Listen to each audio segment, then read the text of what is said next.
amado, bem-vindo de volta à nossa escola bíblica. Nós estamos estudando o livro de Isaías e nós chegamos já no capítulo 41, que fala sobre o Redentor de Israel. Então, pega a sua Bíblia, pega o seu caderno de estudos, ora ao Senhor, pede a Ele discernimento, entendimento, conhecimento, sabedoria, pede a Ele proteção, para que nós possamos desvendar dos seus mistérios. Estamos então já na terceira grande parte, que são as profecias babilônicas, e atingimos o capítulo 41, que fala sobre a vinda, o Redentor Ciro, né, que estará, de um lado, castigando a idolatria e, por outro lado, sempre ele faz esta comparação, de um lado, o castigo dos idólatras e, por outro lado, a salvação, a redenção dos que são servos do Senhor, de Israel. Nesse 41, ele chama, em primeiro lugar, ele chama as ilhas. A gente já viu num vídeo anterior que quando ele fala de ilhas, ele está falando de todo o mundo, do mundo inteiro. Portanto, ele está se referindo aqui ao mundo gentílico, a todas as pessoas do mundo inteiro.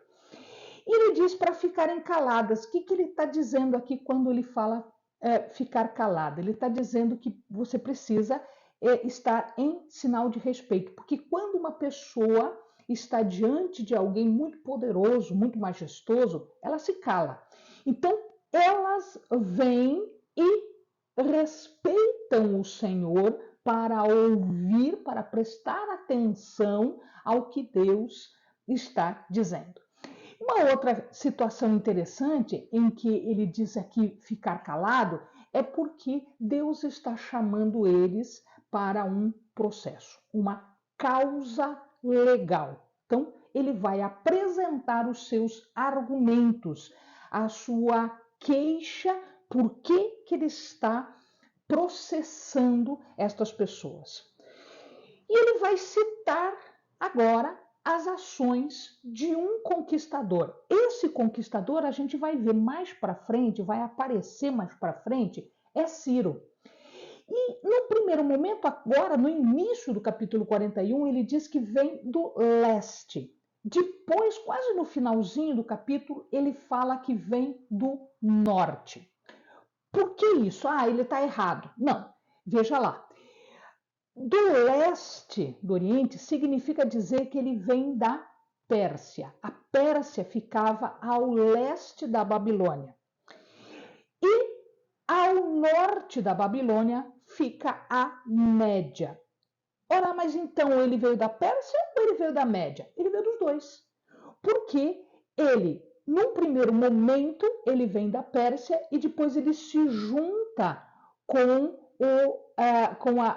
as nações da Média, ou a Média, que é uma nação, e vai formar um império chamado Medo-Pérsico, ou Medo-Persa. Então, ele tanto vem do leste, no primeiro momento, conquista o norte, conquista a Média, e depois vai para a Babilônia, cuja Pérsia está no leste, cuja Média está no norte. Todas as nações são entregues para eles. Todos os reis vão virar pó, vão virar palha. E um sopro vai fazer com que tudo isso seja levado embora. Só que esta obra não é obra especificamente de Ciro. É uma obra feita por Deus. Quem está sendo levantado aqui é Ciro, mas quem levanta é Deus. Então, a obra é uma obra única, é uma obra feita por Deus. Deus vai castigar, então, sim. Deus, ele se coloca como anterior a todas as coisas. E depois da última geração, ele ainda é existente. O que ele está dizendo nessa situação aqui? Deus, como criador de todas as coisas, ele era desde o início, porque quem fez o início foi Deus. Mas depois do julgamento, depois lá no final, no julgamento final, ele ainda permanecerá. Então, Deus é de eternidade até eternidade, ou seja, desde antes até o depois de nós existirmos, Deus permanecerá. Ele age, portanto, de acordo com a sua vontade soberana, porque se ele criou, ele pode manter, e ele pode destruir, e ele pode tornar a vida de quem foi julgado. Todas as nações estão desesperadas por conta daquilo que Ciro está fazendo. Essa marcha de Ciro, essa conquista de Ciro, está fazendo com que todos fiquem desesperados. E eles correm para os seus deuses. E aí, e é nessa parte que ele começa a dizer que a idolatria é uma loucura, é uma insensatez. E ele começa a dizer que um artífice dá suporte para o outro e fica incentivando, um fica incentivando o outro, todos eles estão envolvidos num processo de produção de ídolos que são produzidos por mão humana e, portanto, como é que uma coisa produzida por mão humana vai salvá-los de um plano, uma ação que vem de um verdadeiro Deus, que é o nosso Deus. Os gentios, então, confusos, alarmados, desesperados com Ciro. Mas ele fala: Israel não precisa temer. Israel está diante de um Deus de verdade. Portanto, agora, né, Deus começa a encorajar o povo, porque haverá salvação. De um lado, destruição, mas para o povo de Deus, salvação. E ele começa a falar palavras de ternura, palavras de carinho, né? Que mostram essa intimidade que Deus tem com o seu povo. Ele fala, servo meu. Ora, servo meu descreve uma relação de intimidade, descreve uma relação de comunhão entre Deus e aquele que é servo, aquele que é povo dele, como o Velho Testamento inteiro fala, ou seja, a intimidade da comunhão.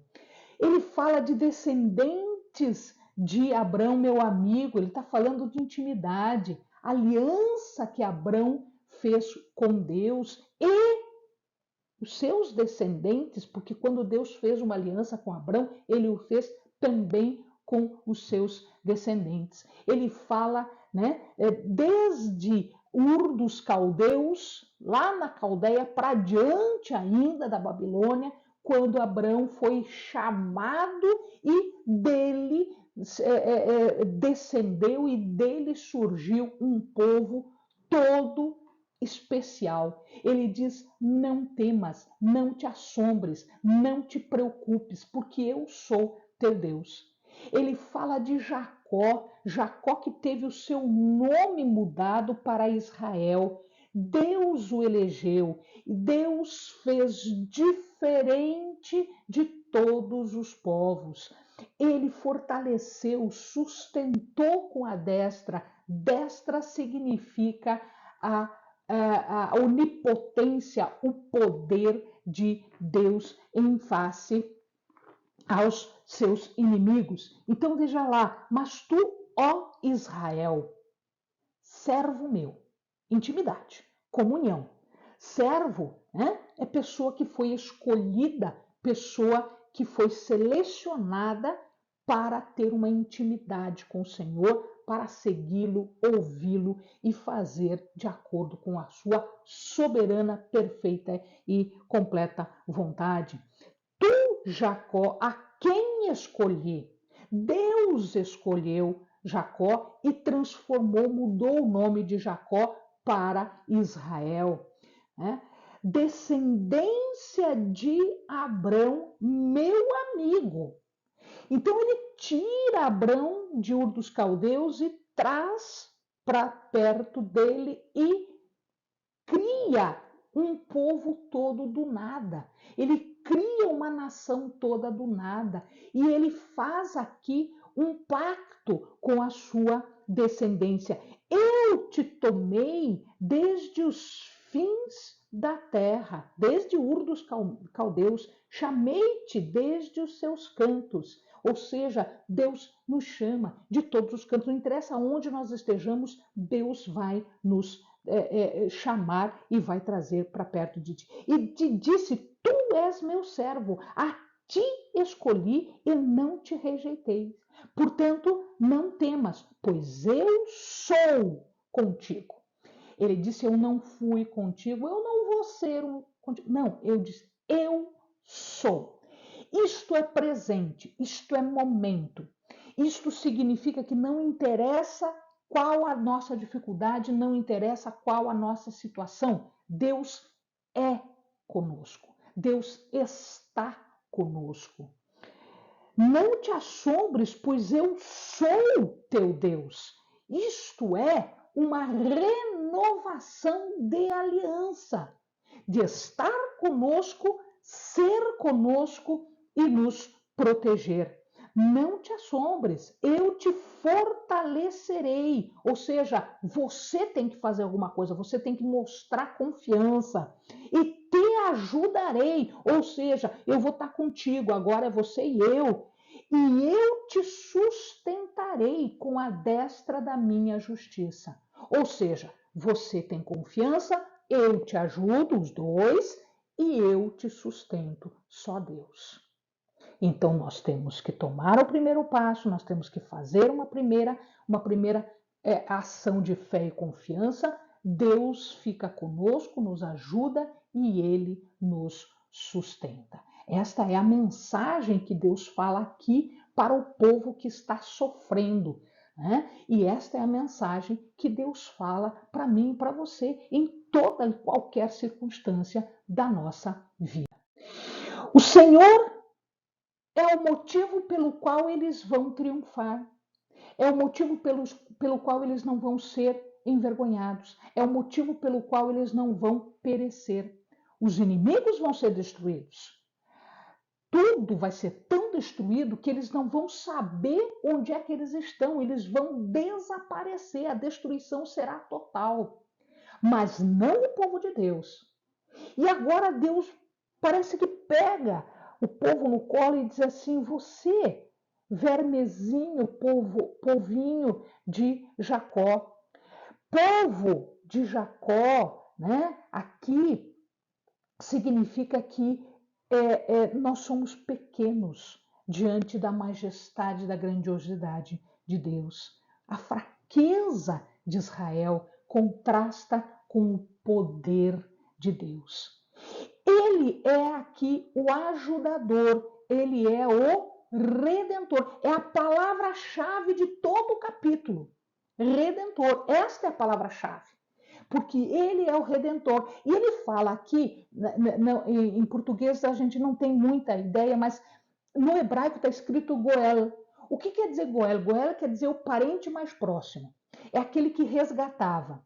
É aquele que recomprava propriedade perdida, recomprava uma pessoa que tinha sido escravizada. O que é esse redentor? Esse redentor é aquele que resgata o povo que está escravo, o povo que está cativo. Ele já fez isso no Egito e ele vai fazer isso na Babilônia. Não temas, ó verme de Jacó, povozinho de Israel, eu mesmo te ajudarei, diz o Senhor.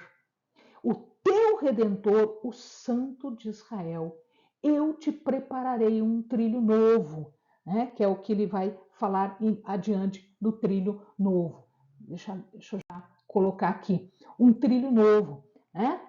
Que tem dentes agudos, os montes trilharás e moerás, e os outeiros reduzirás como palha. Ou seja, Deus vai ajudar, Deus vai fazer. Deus é o Santo de Israel.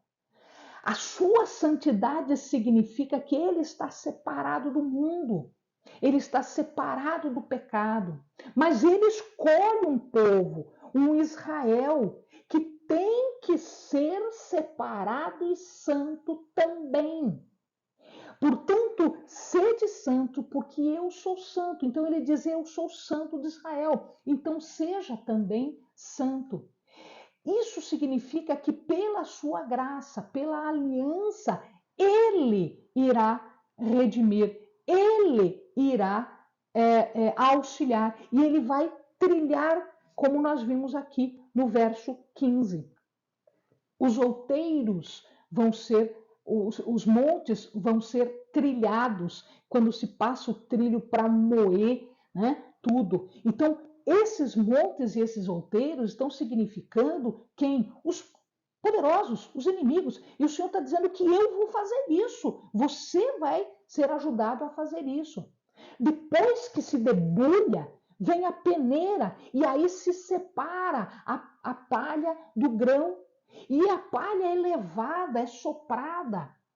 Isso significa que Israel vai ficar livre, vai ficar em redenção, remido do Senhor, e ele vai se gloriar no Senhor, que é o Santo de Israel, portanto, separado, aquele que para o vento, aquele que para o Senhor, para o Senhor. A causa de Israel é a causa do Senhor, ou seja, é a mesma causa, assim como Deus, então o povo. Né? Se Deus está auxiliando o povo, significa que ele vai ser auxiliado também nesta sua causa, que é a causa de Deus.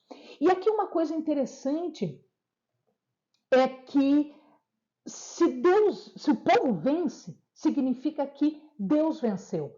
Porque eles faziam uma coisa interessante. O povo que vencia significava que era aquele Deus que vencia, aquele Deus era forte.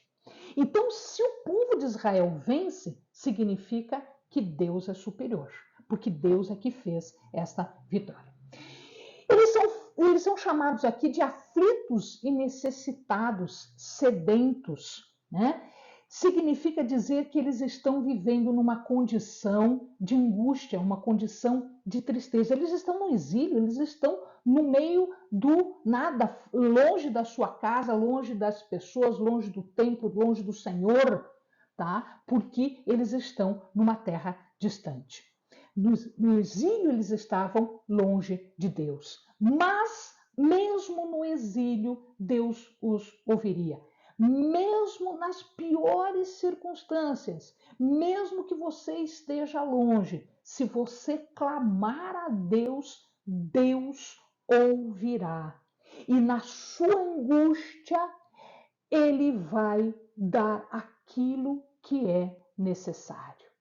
Então, esta sede que ele fala aqui pode ser uma miséria, pode ser uma angústia, pode ser o problema do exílio, a fraqueza física, a angústia temporal, a angústia espiritual. Não interessa, diz o Senhor, abrirei rios nos altos desnudos e fontes no meio dos vales. Tornarei o deserto em açudes de água e a terra seca em manancial. Isso significa que Deus vai abrir o caminho, ele vai preparar o caminho através do deserto e vai proporcionar tudo aquilo que nós precisamos. Ele vai proporcionar água, ele vai proporcionar toda a nossa necessidade essencial: comida, água, segurança, descanso.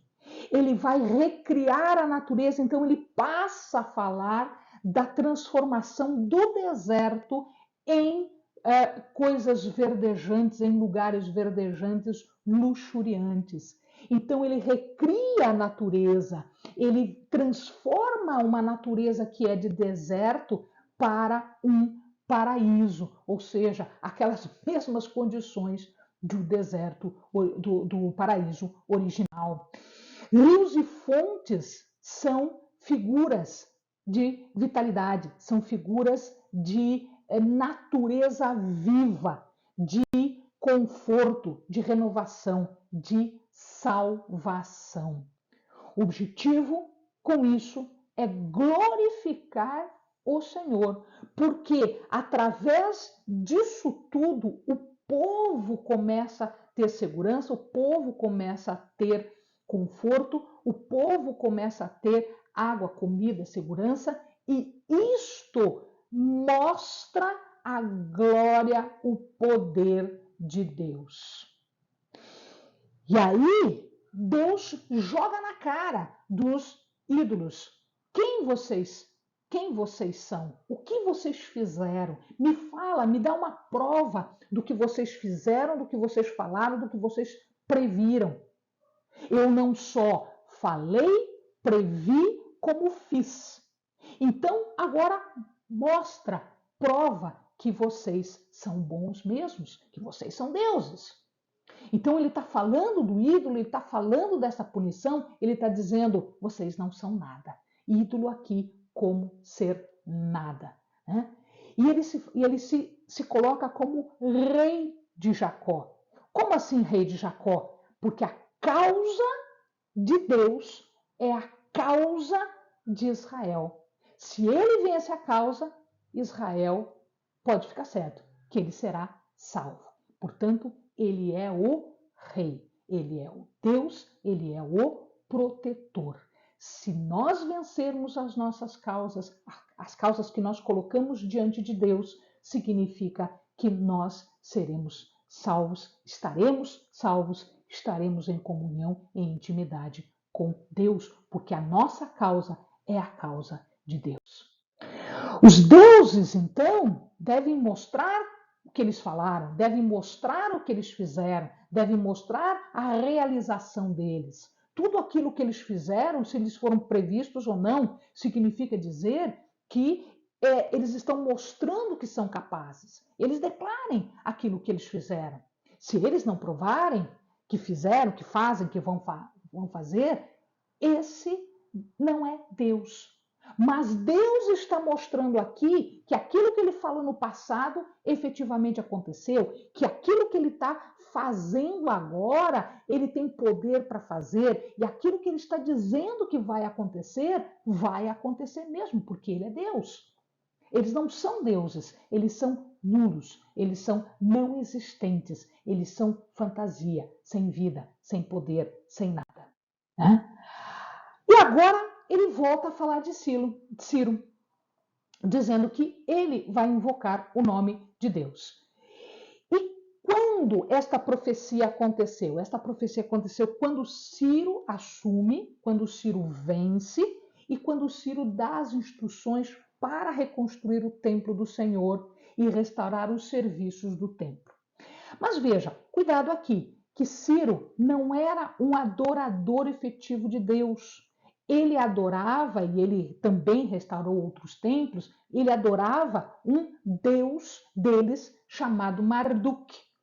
O que Deus está falando através do profeta é o seguinte, ele não está falando da fé de Ciro, ele está falando da honra, da glorificação que Ciro está dando ao nome do Senhor. E quando ele fala de nome, ele está falando da característica, do caráter de Deus. Então, Deus é glorificado, é honrado por Ciro. Coisa que o povo dele não fez, agora Ciro vai fazer. Por isso que Ciro foi levantado. Ele foi levantado como instrumento de Deus. E ele, depois de vencer tudo, ele glorifica, honra o Senhor, mandando reconstruir o templo e mandando restaurar o serviço no templo, ou seja, o serviço de honra, de sacrifício que era dado para Deus. A profecia então fala dessas vitórias de Ciro e ela enche as nações de medo. Mas Judá não precisa ter medo, porque Judá será libertado. As vitórias de Ciro mostram que o Senhor faz grandes coisas. O Senhor é majestoso, poderoso, Ele é o Todo-Poderoso.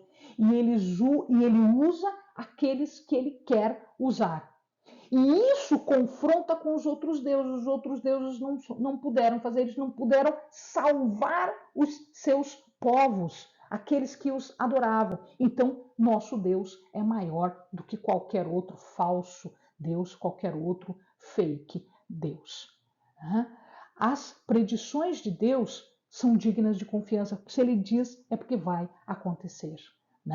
E aqui ele diz que Israel não precisa ter medo. O resultado disso tudo, o resultado dessa violência de Ciro, não era para a destruição do povo, mas era para a libertação de Judá.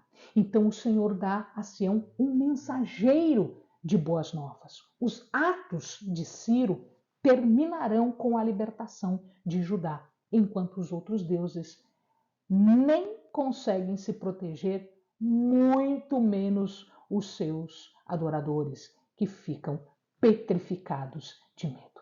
Esta é a comparação de um Deus verdadeiro, o nosso Deus, o Deus poderoso, com todos esses falsos que andam por aí. Amém, amados? Bons estudos.